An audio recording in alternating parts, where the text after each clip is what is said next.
So I have a little coda or part two to the Sister Sinner book that I was talking about and posted about yesterday. So let's take this as part two of Sister Sinner. Now, we can look at Aimee Semple McPherson as being a performance artist, really. She was really a religious performance artist. She started out doing theater and so forth and got wrangled by various people and her mother really into this religious thing. You're supposed to be religious, you know, all that. And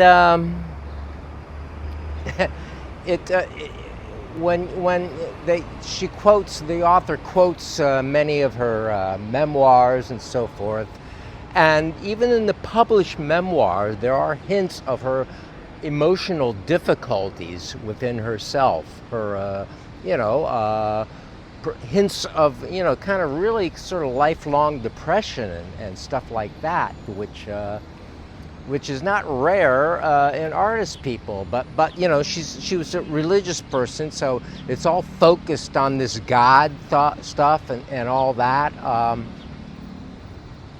But the point is, she, and what I'm going to connect it with here is that she was also married like 3 times. So the first guy died, okay, then the last 2 were just misfires. They didn't work out for one reason or other. She was, and she was obsessed with her work, writing these sermons and all that stuff that she did by herself. She worked basically alone, and her mother manages the business, as I said in the previous review. So I was thinking about, this deal with relationships and seeing Aimee as a performance artist, and the notion of people who happen to get close to artists, get close to like great artists. Like I was reading an article this morning, which sort of prompted me to think about this, about Patricia Highsmith. I should have noted it's on my phone, which I'm using to record. In The Guardian today, or yesterday, or whatever it was, it turned up on Apple News. This woman who, Patricia Highsmith was, a writer, Strangers on the Train, all these murders and all this stuff. And this young woman, right before the year that Highsmith died, when she was 73, which is the age I am right now, got this gig being, like a helper, care person, and found that, Highsmith was basically horrible and treated her horrible and was just a horrible person. So, and this is, I don't think this is a rare thing for people who get involved.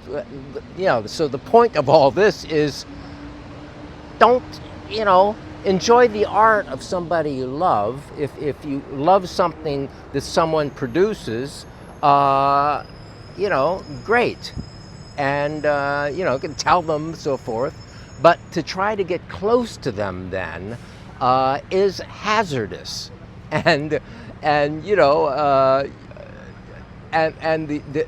sort of an insult is to try to get close to them and then insult them into saying, well, you should change. You should not be, someone writes dark stuff, and it's great art. They've expressed themselves in a certain way. That doesn't mean that they're looking for buddies. It means they are expressing something they're feeling in themselves. I think that's what art is about. It's never been for me like, I want to play the guitar so I get chicks. No, it's not. If I do any of this shit, I really just am intending to express myself in the time I have left for, whatever purpose that it is. It goes out into the wind, and what does it matter? So that's the thing. artists can be troubling and difficult, and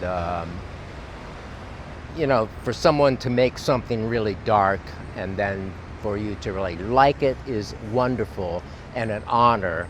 But then to get close to them and say, "Oh, you shouldn't be so negative. You shouldn't be you should be like better. You should be like happier. You should be more chipper. And to me, that's kind of banging your head against the wrong rock. Rock. So I'm here in Central Park. I work a couple blocks away. I'm very happy and lucky to be working in New York City and have Central Park for the backyard of where I work. And life is really kind of good. There are economic difficulties that I have, and everybody has economic difficulties, and it's like probably we should just deal with them ourselves, and not talk about them. But sometimes people sort of ask and say, well, it's this and that, and blah blah blah blah.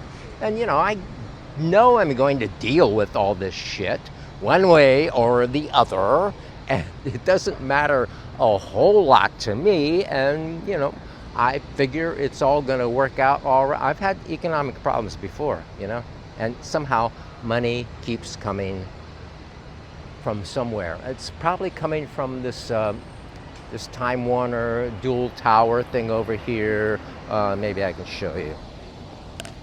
Where's the money? There must be money, over these things. So there's money up there, and if I go stand over there, maybe money will descend onto me. And like Aimee Semple McPherson, and when you accept the reality of Christ expecting to open his heart for you and holding his hand out to you, if you accept that and enter the kingdom of heaven with the king, that is one way you'll feel better. And